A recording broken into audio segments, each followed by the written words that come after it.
কেটে দেন।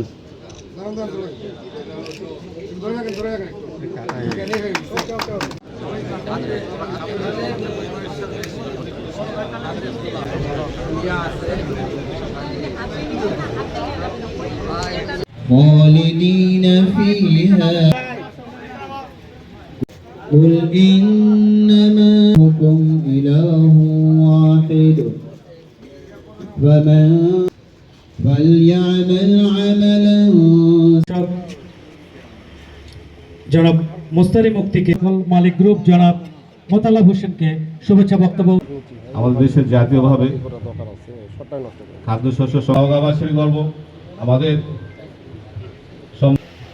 নওগাঁ জেলার উপস্থিত ডিডি মহোদয়, কৃষি কর্মকর্তা মহোদয় এবং উপস্থিত আমাদের বাংলাদেশের নওগাঁ জেলাকে মনে মঞ্জুর করে নিন।